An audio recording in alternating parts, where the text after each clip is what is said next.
Om Asato Ma Satkamaya Tamaso Ma Jyotirgamaya Mrityorma Amritam Gamaya Aviravir Mayeti Rudrayatte Dakshinam Mukham Tenamam Pahi Nityam. May the Divine lead us from the unreal to the real, from darkness to light, from death to immortality.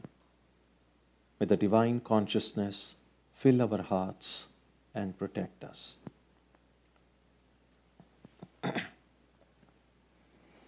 Our subject today is how to be happy. Everyone wants to be happy, no one wants to suffer. That's universal. No sane person would ever say that I want to be miserable.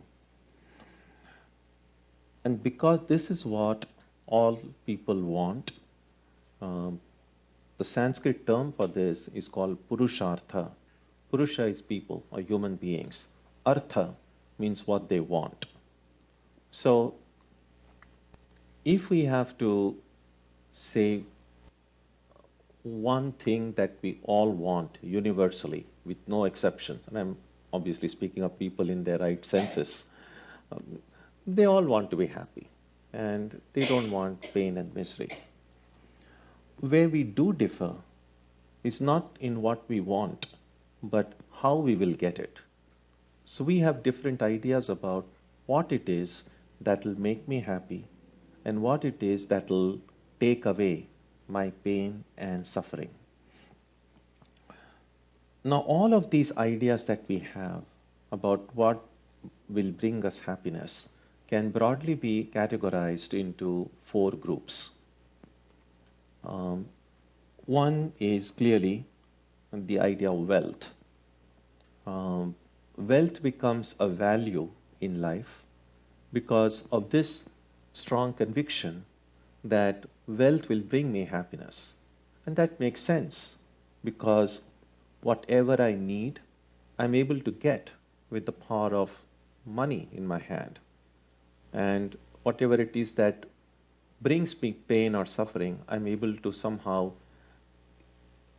escape that as much as I can if I have sufficient financial resources at my disposal.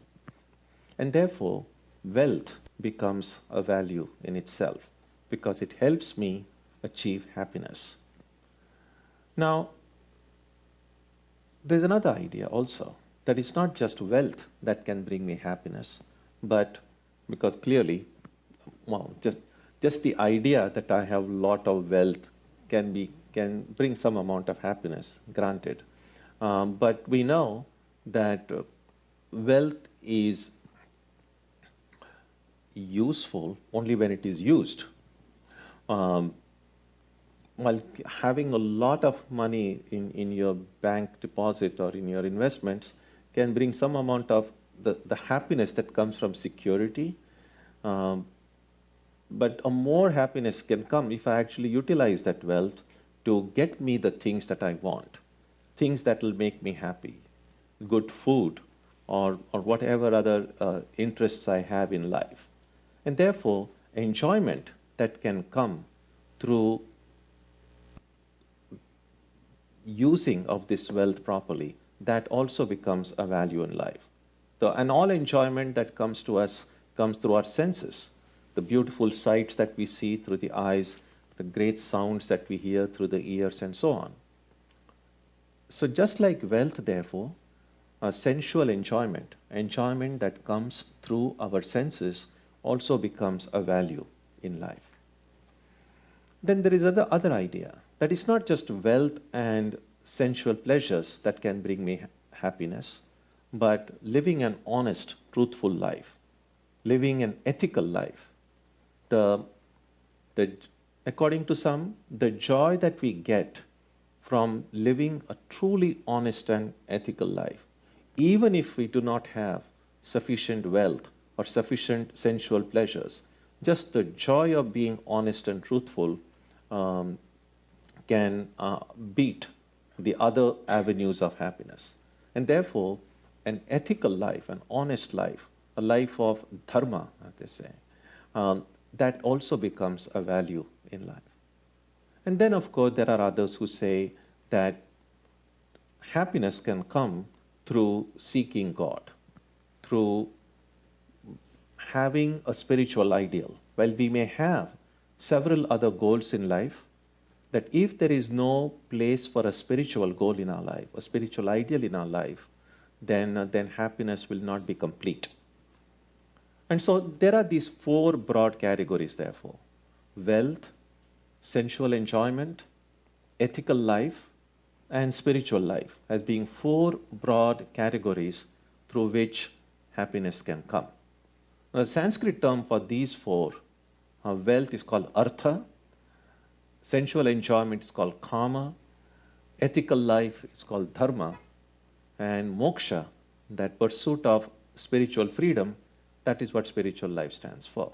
Now, because these are instruments that will bring me happiness, these instruments also by extension are called purusharthas, or sometimes in some books and some discourses, they refer to purusharthas as goals of human life, as if to say, the scriptures say these are the four goals. Actually, that's not what it means. Artha means what we want. Purusha is people. So what people want. Now, very few people, well, sometimes it does happen that we recognize in the beginning that, say, wealth is a means to some end. But sometimes we may forget, and then wealth can become an end in itself. So that danger exists. But by and large, we recognize that these are means that will bring me happiness. And so therefore, these means towards happiness, by extension, also becomes the things that we want. And therefore, it is customary to say these are the four primary things that people want. According to Vedanta, both wealth and sensual enjoyment can bring us happiness. Well, we don't need Vedanta for that. We can know it from our own life's experience, that these things do bring us happiness in life. But we also know, when we have lived long enough, that the happiness that comes from these things is very short-lived. If my happiness is solely dependent on the wealth that I have, well, as long as I have that money in my hand, I can be happy. When that disappears or becomes less, correspondingly, my happiness also will become less. Same is true with sensual enjoyment as well. Ice cream, if you enjoy eating ice cream, as long as the ice cream is in front of you, there is some happiness. When you start eating it, there's more happiness. While it's still there on your tongue, there's a greater happiness. When it passes your tongue and goes here, then there is not much happiness. After that, it's just a lot of work to just digest all that we have eaten. And once that ice cream in front of you is finished, and there is no more stock in your refrigerator, then only the memory remains, and perhaps a regret. Oh, I could have had some more. So all happiness that we get from material entities is short-lived, and oftentimes it can come with a touch of regret in the end. That I wanted some more, but I didn't have enough. And also, we know it's the nature of the body being a part of this material world, will follow the laws of matter. But we see in life that those who live an extremely indulgent life, indulging a lot in these material pursuits, they experience greater physical and mental weakness. So therefore, a disciplined life is often a life of restraint is often advised by all elders and by all books, because the more restraint we have, the longer will we have the ability, physically and mentally, to work efficiently and to even experience happiness in life. Now, the happiness that comes from ethical life is certainly more lasting. It lasts longer than simply the happiness that comes from wealth and sensual enjoyment. But even the happiness through ethical life cannot bring us total fulfillment, because there are certain realities of our present existence that cannot be solved merely through ethics. The reality of death, for instance. So the questions that transcend death, the questions about what happens after death, the questions about what was there before birth, we might try to find some scientific answers to it, but it's never completely fulfilling. There's always that mystery. And that mystery cannot be solved only through ethical life. And so we have to recognize that while ethics is a very important and indispensable requirement in religious life, ethics itself should not be confused with religion, because sometimes we hear people say, what is it about religion? Just be good and do good. Well, not quite. It's possible. For instance, there are a lot of people who don't believe in God, don't believe in religion, who are atheists and agnostics. They are good people, and they do a lot of good, but they don't consider themselves religious. So religion is, surely, it's not that religion does mean being good and doing good, but religion goes to the root of the matter and said, what does being good really mean? Why should I do good? If my existence is just between this birth and death, and after death everything ends, why should I be good at all? Even the basis for ethics, basis for a moral life cannot be answered, cannot be understood purely from an ethical standpoint. Besides, just probably a utilitarian standard. Oh, if we are all good, then we all can live peacefully without killing each other and be happy. That's understandable. But beyond that, it doesn't really answer the kind of questions that can come in our heart about life itself. In the Declaration of Independence, drafted by Thomas Jefferson, of course, we know this phrase occurs: life, liberty, and pursuit of happiness being among the inalienable rights of all human beings. Now, all of these three, life, liberty, and happiness, in the truest sense of the term, can come to us through leading a spiritual life. So how do we pursue happiness in a spiritual way? There is a way to pursue happiness in many different ways, as we have seen. But if we see ourselves as spiritual seekers and we want to be happy, what shall we do as spiritual seekers? Now, seeking happiness itself, there is nothing bad about it. There is nothing material about it. Even spiritual people want to be happy. Why else would they seek God? So seeking happiness is not in itself a bad ideal. The question is, how do we go about it? And as spiritual seekers, is there a spiritual way of trying to achieve happiness? In that best-selling book of Dale Carnegie, How to Win Friends and Influence People, it's written so long ago, and still it has a lot to teach all of us. I'm sure many of us have heard about the book, and many of us probably have read it as well. It's an extremely great book, and I'm sure many of us probably read it long back. Among the very useful insights that the author shares, two sentences that really I was very impressed by when I was young, when I was a student and read this book, was this. He writes towards the end of the book, "The principles taught in this book will work only when they come from the heart. I'm not advocating a bag of tricks. I'm talking about a new way of life." And this is all the more true about when we speak about practicing spiritual life. Because spiritual life is not just about, oh, just tell us what we should do and then we'll just do it. No, it's not about, uh, so because we use the word technique, what is the technique to do it? It's not about just about technique, just applying something mechanically and trying to see if it works. It will really work. It can work in a superficial way if you just kind of just try to employ these principles in a mechanical way. But this will truly work and with a lasting effect only if it truly comes from the heart, if it truly is becomes a life-transforming practice.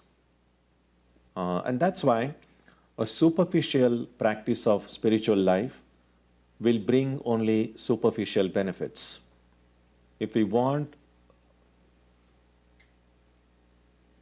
deep, long-lasting benefits from spiritual life, then it can't be simply a superficial practice. It has to come from the heart. It has to somehow, as Swami Vivekananda used to say, it should tingle into every drop of blood and flow through all the veins. In other words, it must inform not just our actions, but also the way we think, the way we do our work, the way we relate with other people. And so,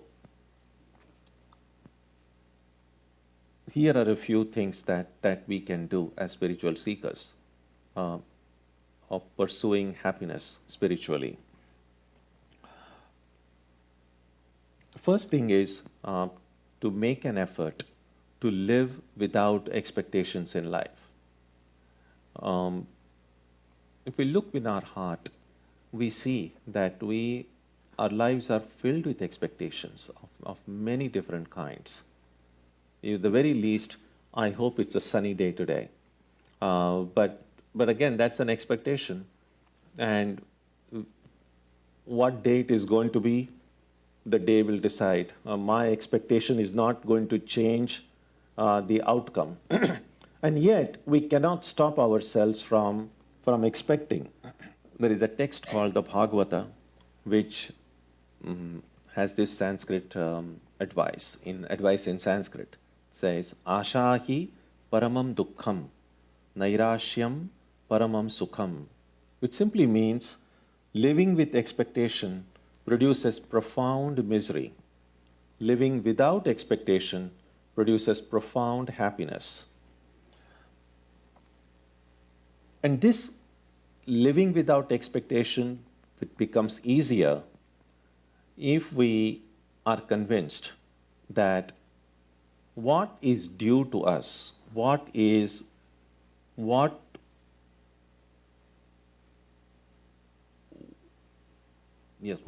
to us, that is what we truly deserve in life, what is our due, will come to us no matter what. That if we believe that there is, in an overall scheme of things, there is such a thing as justice. And last week I spoke at Harvard, and we had quite a bit of discussion about karma and about justice. And in that I mentioned that life might seem unjust if we just limit our view of life to only this one lifetime. Clearly, if my life begins at birth and ends at death, then not everything is going to make sense. Some things are going to appear profoundly unfair and unjust, and that's the experience of many people. But when we are speaking about spiritual life, the life of spirit is not limited only to the life of this body, which just occupies one lifetime. Just like there is this long-running serial, say, TV serial, and if you have been watching it right from the beginning all through, then things kind of make sense because you know how the story is developing. But let's say this TV serial has been going on for a while, and one of your friends says, "Hey, have you seen that?" And you say, "No, I haven't seen it. Why don't you take a look?" And then by which time, some 3 seasons and 5 episodes are already over, and you don't have time to kind of binge watch all from the beginning. So then you just take some episode and say, "Okay, let me take a look." Now, not everything is going to make sense if you just pick up a random episode in the middle, because things are like, why is this happening this way? Why is this person looks good, and why is this person suffering? But you have no idea what happened in the earlier episodes.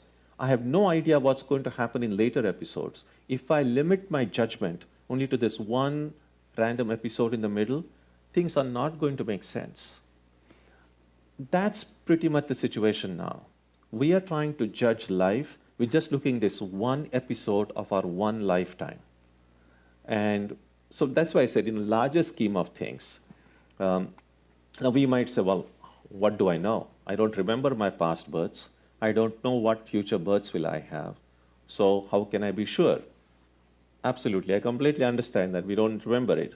But that's where the Shraddha comes in. So if you believe in the heart of your hearts, again, there is no proof, there is no evidence, but if you believe that there is such a thing as justice in the overall scheme of things, then you know that expectation is totally useless.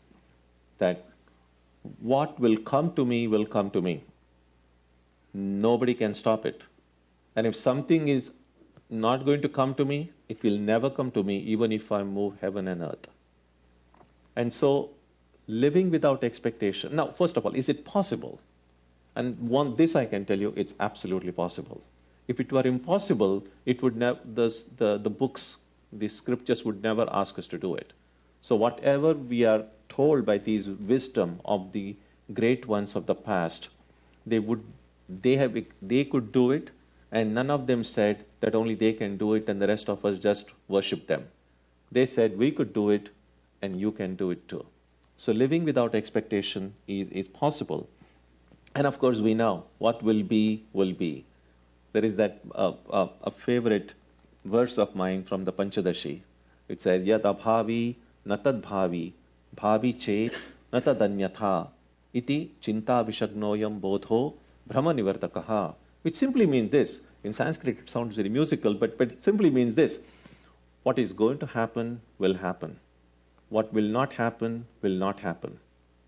Knowing this, wise ones become free from the poison of anxiety and free from all delusion. Anxiety is compared to a poison. We know if you take a huge lot of poison, then we'll immediately drop dead.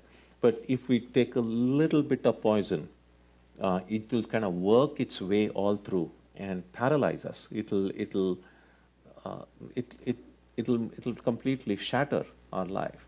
Anxiety is like that.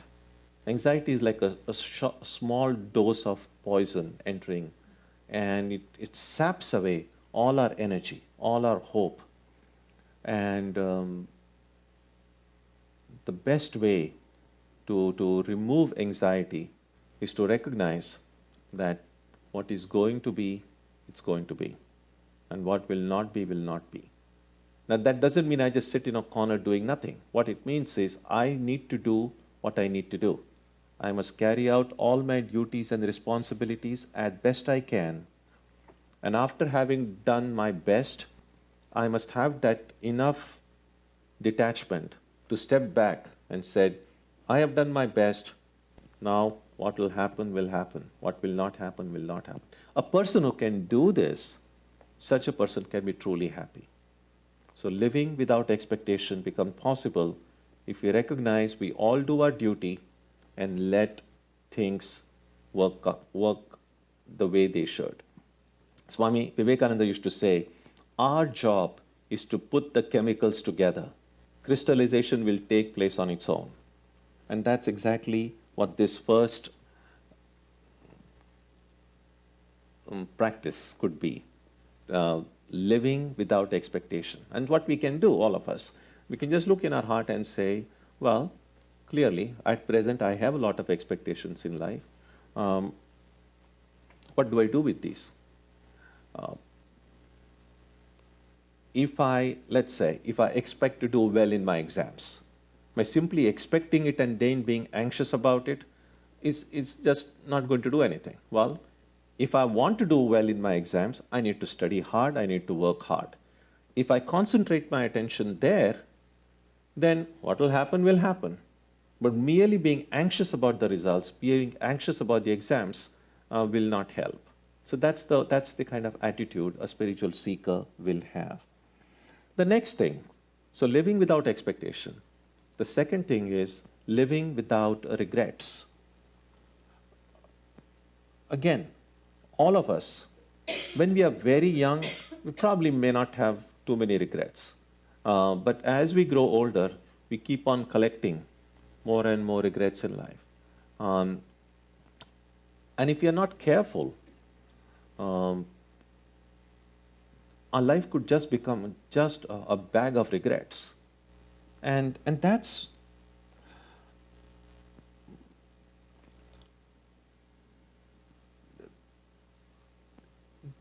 takes away all joy from life. If we just being regretting everything that happened. So as the Buddha said, yesterday is gone, never to come back. Tomorrow is not yet here. We must focus on today. And all regrets is about what has happened in the past. And so the more we cling to the past, the more anxious we are about the future, we are going to miss the present. So we are just kind of breathing and moving about mechanically like zombies, but we are not really living. If we want to live, then we cannot live in the past. If we want to live, we cannot live in the future. We can only live today. Every breath we take is a breath taken in the present moment. Tomorrow's breaths I cannot take today. Yesterday's breaths have already been taken. And so regrets is about our past holding us back. And it's not always about regrets. It could be also some wonderful memories. So it's the memories of the past, even some pleasant memories of the past. And it's fine. Sometimes we make excursions in our mind, thinking about the good old days and the good old time, which is fine. But if all of my energy and time is spent in thinking about the good old times, then I'm probably going to miss the present times. I'm not really living then. And so we need to find a way to get beyond the regrets that we have in life. And that happens when we recognize that everything that has happened in my life was necessary for my growth, for my education, for my maturity. And nothing in life is really useless. If we are convinced that if anything in life or any person or just anything, if anything is completely useless of no good reason for it to exist, it wouldn't exist. So the very fact that the thing is there shows that it is playing some role. And I oftentimes may not even know what role that thing is playing, but it has something to contribute in some way to the world as it is. And when the purpose of a thing is over, that thing is gone. We must still be concerned about some of the species that are getting extinct. But it's also possible to look at it this way. We have to take care. We don't have to mercilessly go on eliminating things in nature. But also, probably, the age of dinosaurs is gone. I don't think they had anything more to contribute. Just think about dinosaurs moving along Storrow Drive as we go. It can be still become a good subject for a sci-fi movie or thing, but kind of a fantasy movie. But to recognize that everything that has or is has some role to play. And similarly, everything that had happened in our lives, both good and bad, pleasant and unpleasant, had some role to play. Whatever I am today is a resultant of everything that happened in my past. So regrets are always about, oh, I wish I had done this thing differently. I wish that had not happened. We make the mistake of thinking that if we had an ability to kind of go back into our past and change some of the things or do things differently, maybe my present situation might be better if I could go and change a few things from my past. And I think that's a wrong way to think because we are never sure. It's as they say now, well, nowadays they're doing, they call it like DNA editing or something? It's called DNA editing, right? CRISPR. Huh? CRISPR. CRISPing. Yeah, but... Huh? Say a little loudly. CRISPR. C-R-I-S-P-R. P-R? C-R-I-S-P-R. CRISPR. CRISPR, what does it mean? You're editing your DNA sequence or something. Yeah. So now suppose we have found out something, a troublesome problematic part in that. And so we say, okay, I'm going to snip it and then make it better. And perhaps it may be better. We don't know. But we also have to recognize that if I make one change here, what are the long-term effects, overall effects to the entire organism, we don't know. And so similarly, if I can go into my past and change one thing, let's say some problematic thing from my past, if I change it, and I'm going to think, well, if all the problems from my past are gone, then this present will be like even better than it is now. Maybe not. We don't know. We don't know how the resulting. It's like there's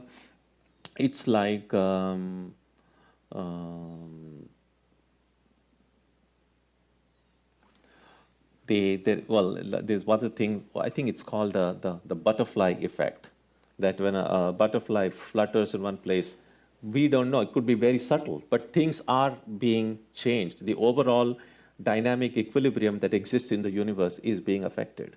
Now, I mention all this to show that it's not as simple as just regretting some of the things that happened and just kind of trying to eliminate them. It doesn't work that way. Perhaps if some of those problematic things from my past were removed or snipped off, I might be in a worse situation today. I don't know. Swami Vivekananda says that it's oftentimes the difficult times in life, the times which are the troubled times in life that make us stronger, that bring out the inner strength, that make us more mature. Now, when we are going through those difficult times, it's never fun. It's extremely painful. But in retrospect, when we look back, that we became stronger as a result of those challenges that we have faced in our life. And if we just go back and eliminate all those challenges, we probably today might be still become weaker than we are. And so I mention all this to show that regrets don't help in any way. Living with regrets is like a life in hell because it drains us of our energy, takes away all our hope, and is a big obstacle to be truly happy. So that's the second thing that we could do, living without expectation and making an effort to live without regrets. The third thing is living with a positive frame of mind. People have seen this, who have made conscious effort to live positively. I found that it improves their health at every level, physical, mental, spiritual. In fact, probably in the 60s or 70s, Norman Vincent Peale, he made a big fortune out of this, but it's a very wonderful way of emphasizing the power of positive thinking. If any new challenge that comes in our life, And if our first reaction is, oh my God, I can't do it, then the chances are I won't be able to do it.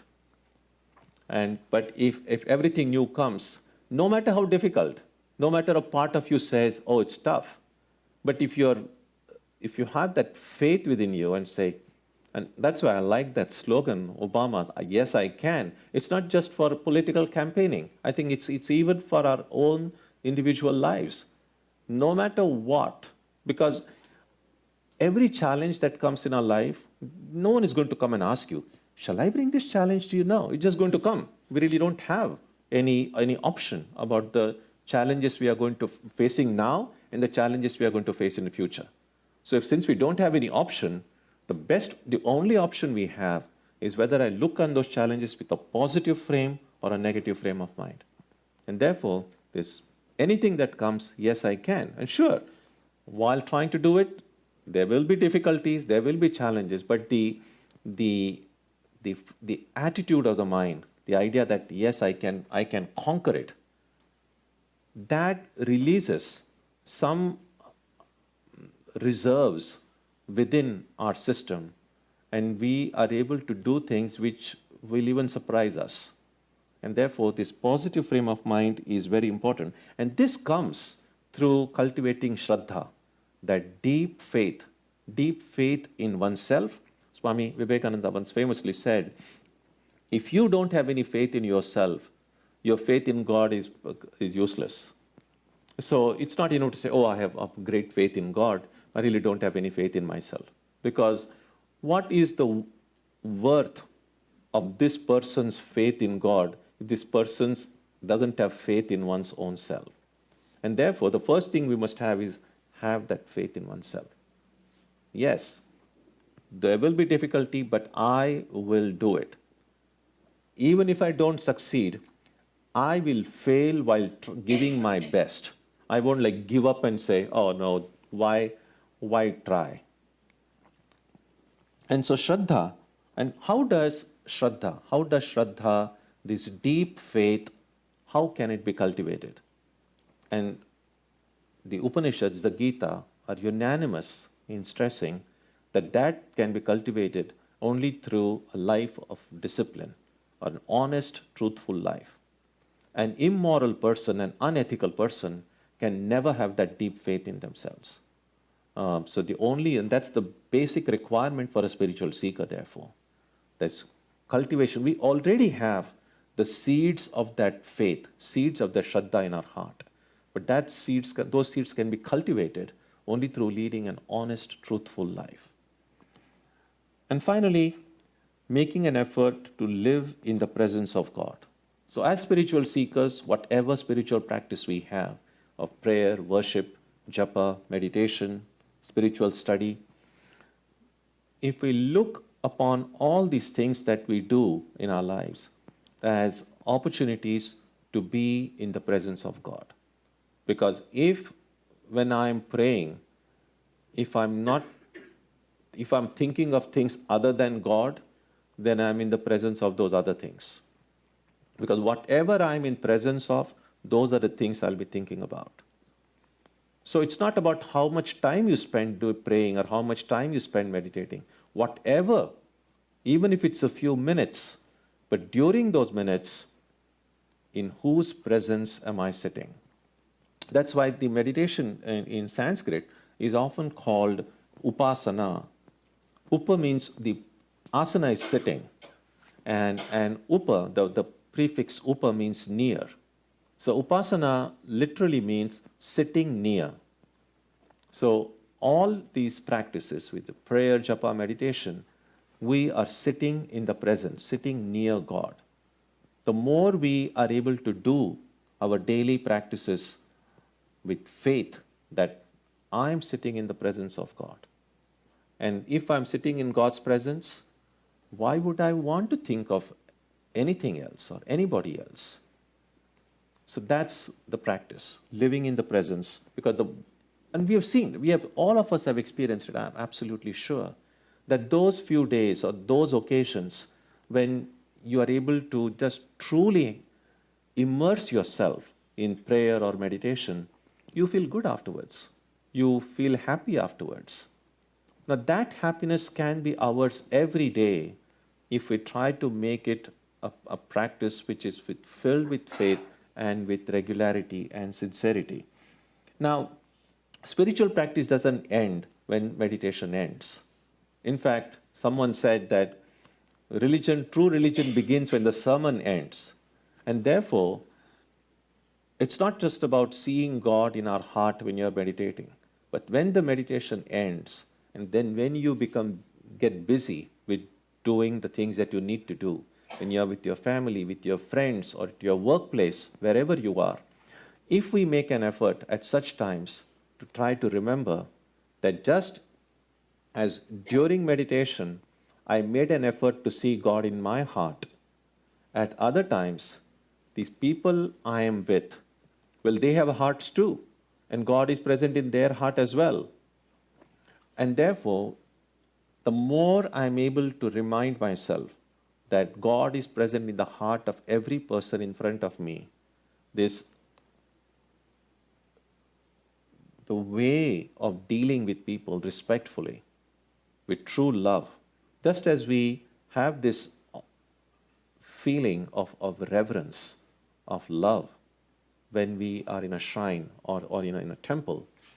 So that reverence, that love will automatically color the way we speak, the way we deal with other people, the way we relate to other people, if we try to remember that God is present in them. So we can be in the presence of God not only when we are at a place of worship, but even when we are in apparently secular places doing secular work. So and that's why I love that book, The Practice of the Presence of God, because it, for all its simplicity, when we actually try beginning to practice that way, we know it's tough. So if you like, in your room, behind the door of your room, you can just write in whichever way you want, that as I go out of the room, I will try to remember that every person I meet, there is God present in that person. So we need to find ways to, because it's so easy to forget these things, if we can find ways to remind ourselves, the more we try to remind ourselves, the firmer the impression will be in our heart, and the easier then it will be for us. And then once that impression becomes very strong in the mind, then we will tend to forget it very less. And so these are some of the things we can do in order to be happy in a very spiritual way. Living without expectations, living without regret, living with a positive frame of mind, and trying to live always in the presence of God. And if we are always in the presence of God, we have nothing to worry.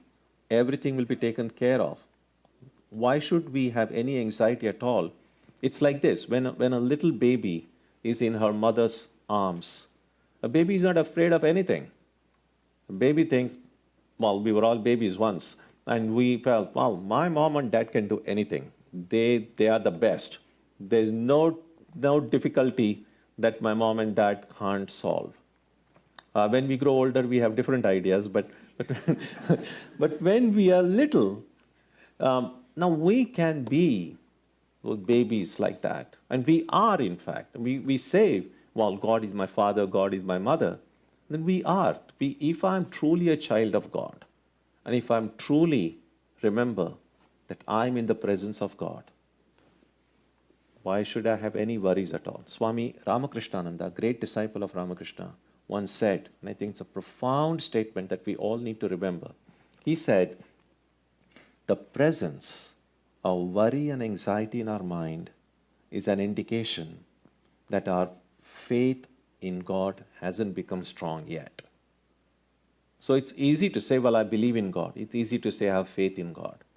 When that faith and that belief, that it becomes so strong, so mature, when I know God is present right by my side, 24/7, all the time, all anxiety, all worry will go, and then I'll automatically be happy. Swami Vivekananda said that throughout his years in the West, he always felt that the Divine Mother was holding him by the hand. Now, these are the great experiences these people had. And we have the capacity, the power within us to have that same experience. All of these things that I mentioned today, none of these things are impossible. If we begin to start practicing it, however imperfectly, we may not succeed doing this perfectly right away, or perhaps we can. But even if we don't, even an imperfect practice of these 4 basic principles, we will already begin to experience happiness. So here is one challenge, not challenge really. Well, think about it this way. If you make a sincere effort to live like this, without expectation, without regrets, with a positive frame of mind, and trying to remain always in the presence of God, try it for a month. And then first try now, say, well, how happy you are. And then after a month, just find out whether you feel a little bit more happy. And I can guarantee you will. So it's definitely something worth trying. And finally, this thought. If we want to make other people happy, we will have to be happy ourselves. If there is no happiness within us, I can only share what I have. If there is happiness within me, I can share that happiness. If there is love in my heart, I'll be able to share that love.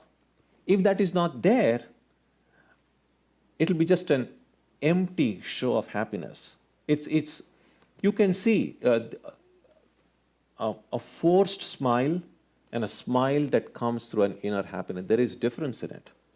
And therefore, even if we want to make people around us happy, if we want to love other people, we must try to develop these things within our own heart first.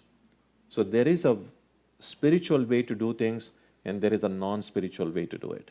So pursuit of happiness is the great ideal, but if we, as spiritual seekers, follow these few basic spiritual principles, we can be happy ourselves, and we can bring happiness into the hearts of people around us as well.